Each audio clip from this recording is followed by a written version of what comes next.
Assalamualaikum warahmatullahi wabarakatuh. Saya Sugiono, CKP Angkatan 9 dari SMK Negeri 46 Jakarta. Saya Nuriani Puspita Sari, calon guru penggerak Angkatan 9 dari SMK Negeri 46 Jakarta. Hari ini kami hadir di SMK Negeri 65 Jakarta bersama dengan Kepala Sekolah. Terima kasih Ibu. Sama-sama. Izin memperkenalkan diri Ibu. Baik, terima kasih. Saya Ibu Fitri Asuti, Kepala Sekolah SMK Negeri 65 Jakarta, dan saya pertama kali bertugas di sini adalah pada saat bulan Maret tahun 2023. Mantap, Luar biasa. mantap.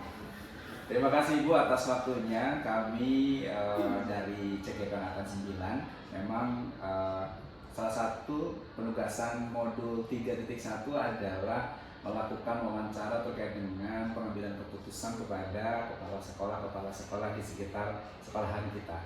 Jadi hari ini alhamdulillah Bu Ati ada waktu, jadi boleh digali-gali ya Bu Yeni ya. Iya betul. Ya, insya Allah saya bisa menyampaikan hal-hal yang pernah saya alami di sini. Siap, terima kasih Ibu. Izin Ibu, mungkin pertanyaan pertama, kalau berbicara kepala sekolah kan memang peran manajerialnya luar biasa banyak ya dalam hal pengambilan keputusan, baik untuk yang peserta didik, baik untuk yang tenaga pendidik maupun untuk pendidikan. Mungkin boleh berbagi Ibu, pernahkah mengalami salah satu kondisi pengambilan keputusan yang berhubungan dengan peserta didik seperti itu Bu? Baik, sebetulnya ketika saya pertama kali datang ke sini ya sebagai sekolah baru, tentu banyak permasalahan-permasalahan yang ada di sini yang membutuhkan saya selaku kepala sekolah untuk mengambil keputusan yang cukup berat, baik dari tenaga pendidik, kependidikan ataupun dari siswanya. Itu pun juga berkaitan juga dengan orang tua.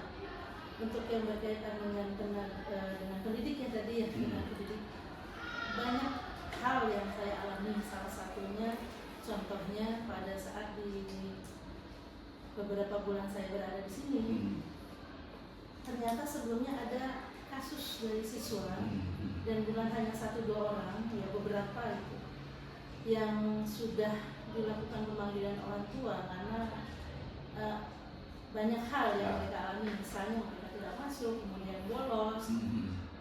Ternyata ketika saya telusuri, saya analisis, ini kan anak kelas 10 ya, anak kelas 10 kan biasanya ketika mereka masuk ke SMK itu kan banyak jurusan.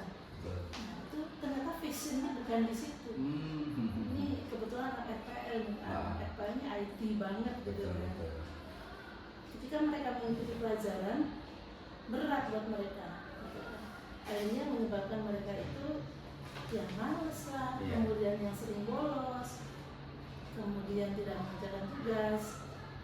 Pada saat itu treatment saya, ini kebetulan sudah pemanggilan 3 kali nih. Harusnya kan kejadiannya 3 kali dipanggil orang tua bisa anaknya untuk mundur gitu kan. Tapi ini kan dilema. Dilema karena siswa itu mau berapa tahun pun tidak naik kelas, ya harus tetap di sekolah itu gitu kan. Kita tidak boleh mengeluarkan siswa. Nah itu dilema tuh. Beberapa kali saya panggil orang tuanya, ternyata yang 3 kali setelah saya panggil pun masih sama. Akhirnya saya melakukan treatment sendiri. Nah, saya panggil, saya minta anak itu membuat semacam agenda yang harus mereka isi. Misal pagi ketika datang tidak terlambat, itu buktinya apa? Minta tanda tangan dari security di depan. Kemudian setiap jam belajar itu mereka harus minta tanda tangan dari guru yang mengajar di situ.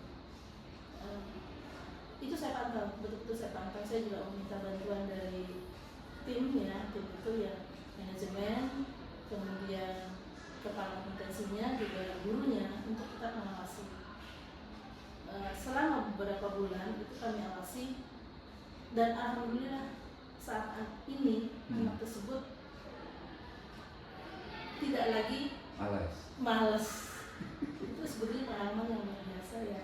Itu dari sisi anak didik. Dari semua kasus, dilema etika, kemudian tadi ada peserta didik, kemudian dari guru-guru juga, bahkan melibatkan orang tua juga ya Bu. Iya. Orang tua yang tidak berkenan kalau anaknya belajar di sekolah, kemudian harus jumlah siswanya itu banyak, sedangkan gurunya hanya sedikit ya Bu. Dari kasus-kasus tersebut, kira-kira pembelajaran apa yang bisa Ibu petik atau pengalaman apa yang bisa Ibu ambil dari keputusan yang sudah Ibu putuskan tadi pada kasus ini? Komunikasi sangat penting. Jadi memang pada saat semua permasalahan dikomunikasikan, sepertinya akan meminimalisir resiko ya, seperti itu. Dan pada akhirnya nanti itu pengalaman-pengalaman itu yang bisa di-share kepada mungkin generasi-generasi ibu berikutnya ya, para wakil-wakil ataupun bapak ibu guru yang memang ingin terus melanjutkan di bidang-bidang atau posisi-posisi berikutnya, bahwasannya komunikasi itu penting ya. Apalagi dengan adanya guru-guru penggerak ini calon-calon pemimpin masa depan tetap akan saya dorong ayo. Termasuk hari ini kita datang berguru sama Ibu Ati dari SMK Negeri 65. Terus ada lagi Bu Yeni? Sudah cukup Pak Yon. Tadi kasusnya juga sudah berkaitan dengan dilema etika. Bahkan subjeknya saja ada dua, tadi peserta didik dan juga tenaga pendidik. Jadi ini luar biasa menarik. Adapun pengambilan keputusan juga sudah sesuai dengan nilai-nilai kebajikan sebagai pemimpin. Ibu ya, Ibu juga sudah luar biasa pengalamannya, low profile juga ya Pak ya. Dan satu yang poin penting yang menarik untuk saya bahwasanya ketika kita menjadi seorang pemimpin itu kita harus bisa berkomunikasi dan juga berkoordinasi dengan seluruh pihak yang terkait. Karena tanpa adanya komunikasi ya tidak akan bisa berjalan dan mungkin keputusan itu juga tidak bisa disukai oleh banyak orang ya, atau diterima oleh banyak orang. Bisa bertanggung jawab. Iya. Yang penting tadi bisa dibertanggung jawab.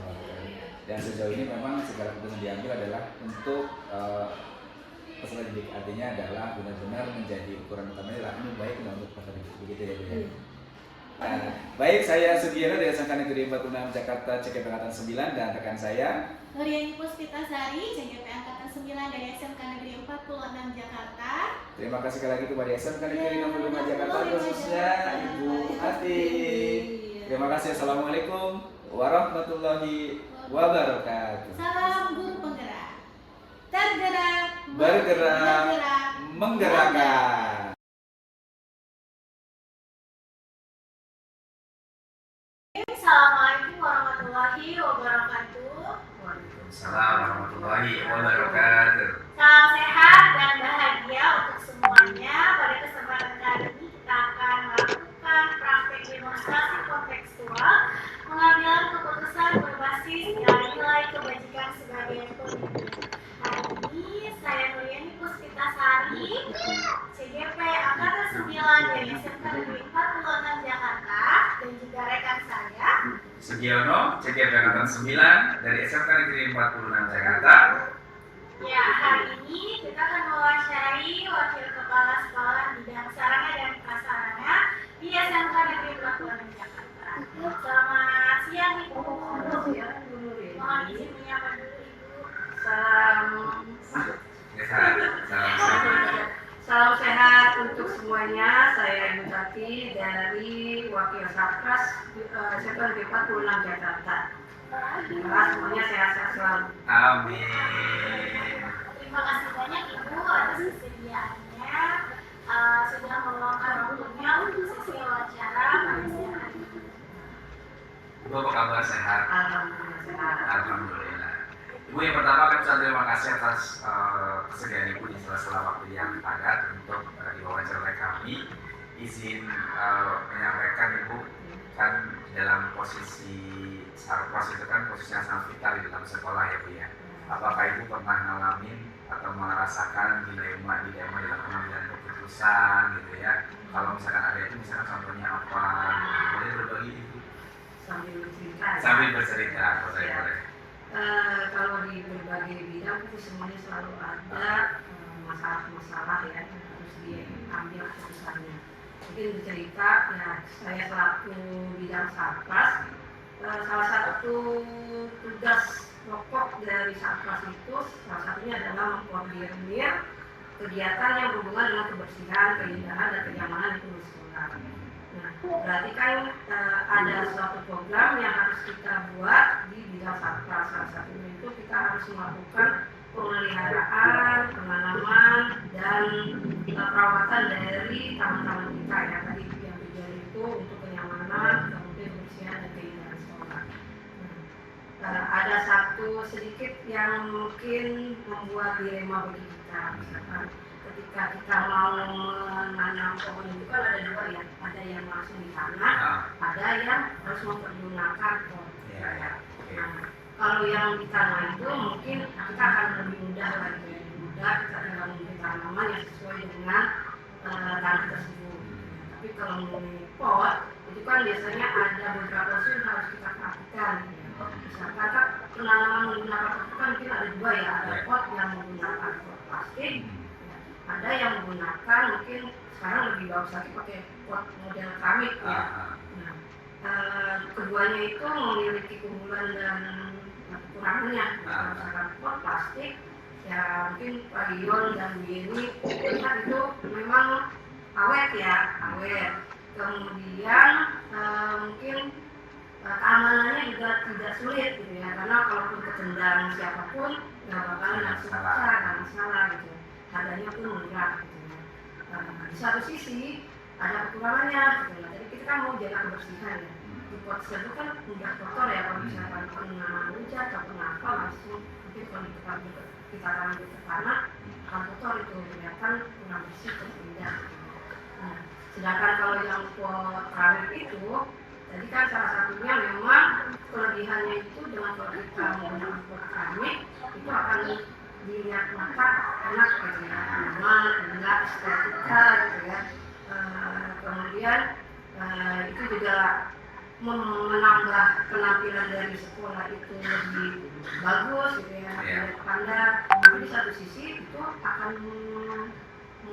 pengamanannya pun harus, perawatannya pun harus lebih dibandingkan kita menggunakan plastik gitu ya. Kan udah nah ini kan kita harus keputusan tuh mana yang kita ambil tuh, apakah kita menggunakan pot plastik atau pot keramik gitu ya.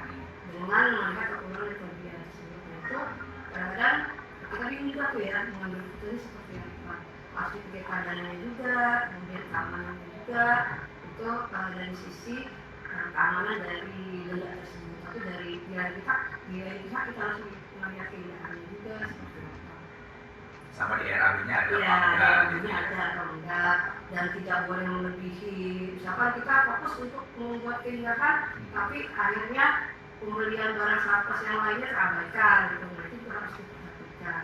Jadi kan kalau misalkan kita beli yang keramik nih, otomatis kan kalau pecah, nggak mungkin kita misalkan pecah, mereka harus mengganti gitu ya. Sedangkan di RAB-nya mungkin belum pada saat itu belum ada. Tapi kita harus membuat solusi-solusi gimana supaya kalau kita ambil keputusannya adalah yang lebih. Kali ini kita belajar banyak dari Ibu Tati, Wakil Kepala Sekolah Bidang Sarana dan Prasarana SMA Negeri 46 Jakarta. Semoga wawancara kita pada hari ini bisa menginspirasi banyak orang, betul di sini. Sampai pada sesi terakhir ya. Sama-sama. Selalu sehat.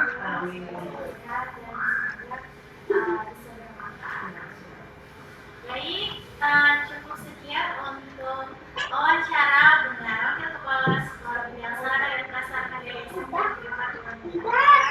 Saya Nuri Puskesmas Koordinator ini beserta rekan saya. Sugiono. Terima kasih. Salam guru penggerak.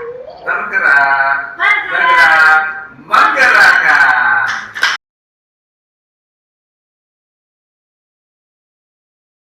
Bismillahirrahmanirrahim. Assalamualaikum warahmatullahi wabarakatuh. Waalaikumsalam warahmatullahi wabarakatuh.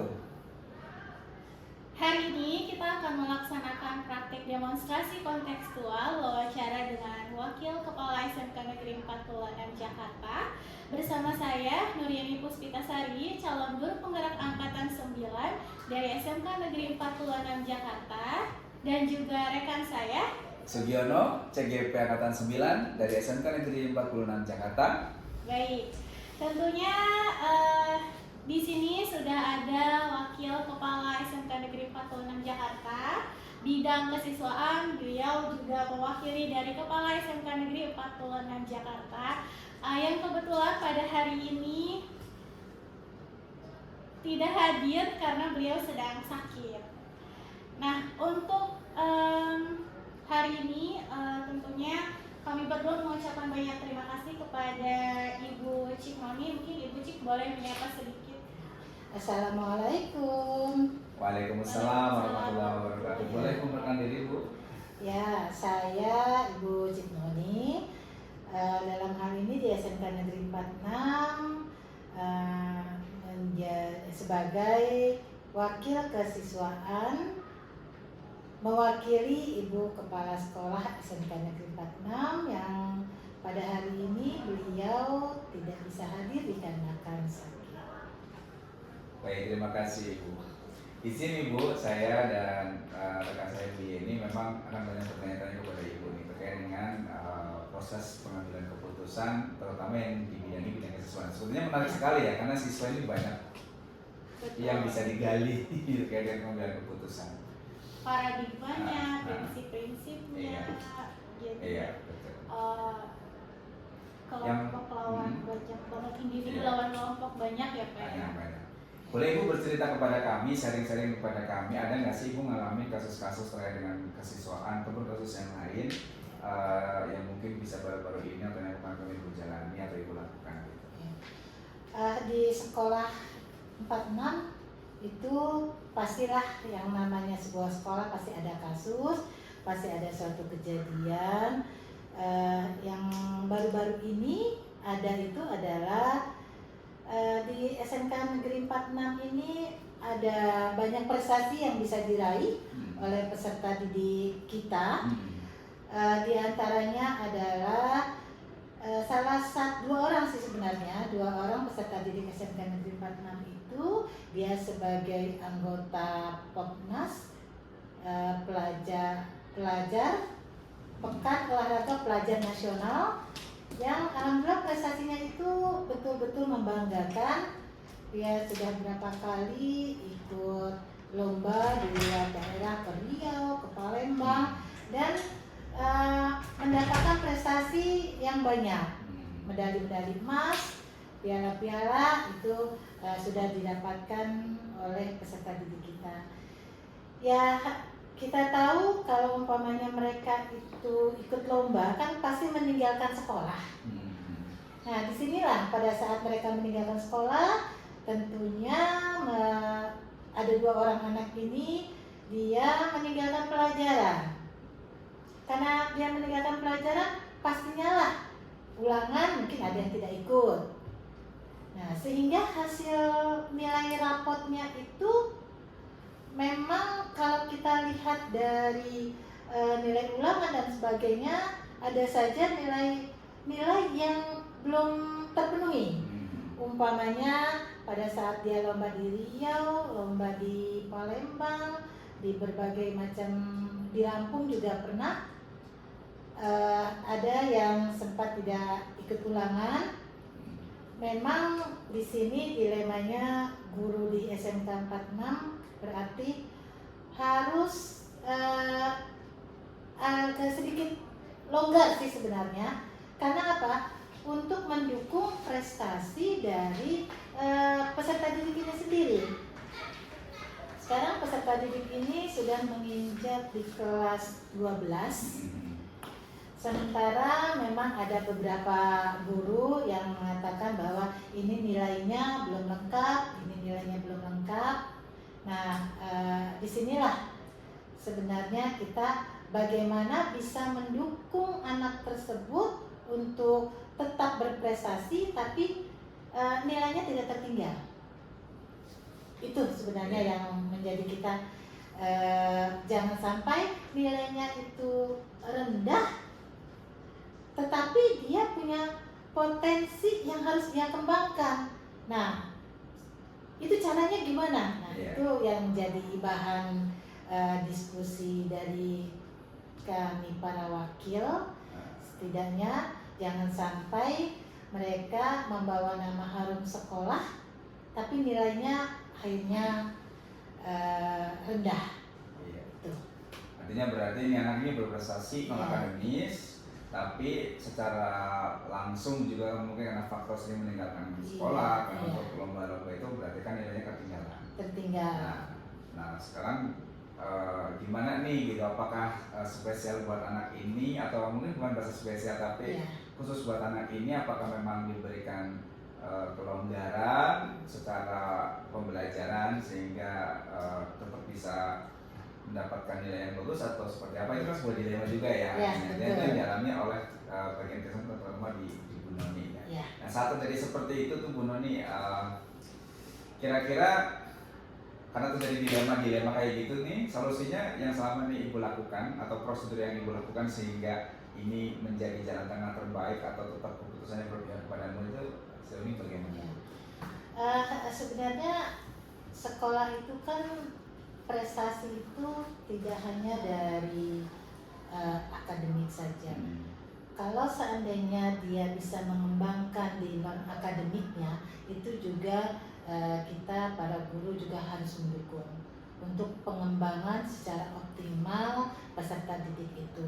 Nah, sehingga kita sendiri di sini kepala sekolah terkadang jika ada rapat di ruangan guru itu suka memberikan bahwa dua anak ini dia sedang ada lomba di satu daerah tertentu dan itu selalu diinformasikan pada saat dia melaksanakan lomba, sehingga para guru tahu bahwa anak ini bukannya tidak masuk, tapi anak ini memang sedang mengadakan lomba. Dan jika nanti pada saat dia itu tidak berada di sekolah, sedangkan ada ulangan-ulangan ataupun ada tugas-tugas, itu bisa nanti dikerjakan setelah dia sampai kembali ke sekolah. Tidak diberikan tugas pada saat dia masih sedang mengadakan lomba. Karena walaupun bagaimana lomba itu adalah lomba nasional dan dia harus fokus juga ke pelaksanaan lomba itu. Jadi jangan sampai nanti terbagi pikirannya untuk mempersiapkan lomba dengan pikiran tugas-tugas yang ada di sekolah. Selama ini kita selalu mengadakan pendekatan ke guru dan ke anaknya tersebut, bahwa kalau sudah berada di sekolah, cobalah mengejar apa yang tertinggal. Misalkan ada ulangan, mendekatkan kepada guru tersebut, "Ibu, saya minta susulan." Atau tugas-tugas, "Bu, kemarin pada saat saya lomba ada tugas ini, Bu, saya minta tugas untuk susulan." Itu sih mengantisipasi supaya dia dalam hal ikut lomba bisa fokus dan pelajaran pun nilainya tidak tertinggal. Dan alhamdulillah guru-guru juga bisa mengerti kondisi dan keadaan anak tersebut berbeda juga. Baik, luar biasa. Insight-nya luar biasa banget ya Pak, menginspirasi. Tadi kalau disimpulkan bahwasannya komunikasi itu menjadi poin penting ketika kita akan mengetahui karakteristik anak. Jangan sampai anak tersebut ada terlalu jauh untuk bertindak atau tidak sesuai dengan aturan-aturan yang ada di sekolah. Dan tadi komunikasi yang paling penting yang saya ingat itu adalah dekati, bicara dari hati ke hati dengan murid. Jadi tidak hanya gurunya saja yang harus diberikan arahan, tapi juga guru juga harus ikut terlibat untuk dekat kepada anak. Itu luar biasa. Terima kasih banyak Bu Citoni atas waktu dan kesempatannya, sudah meluangkan waktunya juga untuk sesi wawancara pada siang hari ini. Terima kasih juga kepada rekan saya Pak Ion. Sama-sama Bu Yeni. Ya, baik. Kepala Bidang Kesiswaan SMK Negeri 46 Jakarta. Mungkin cukup sampai di sini. Demikian yang bisa disampaikan, mudah-mudahan bermanfaat. Saya Nuriani Puspitasari pamit undur diri beserta rekan saya Sugiono juga dari SMK Negeri 46 Jakarta. Kita sama-sama teriakan salam guru penggerak, tergerak, bergerak, menggerakkan. Terima kasih. Wassalamualaikum warahmatullahi wabarakatuh.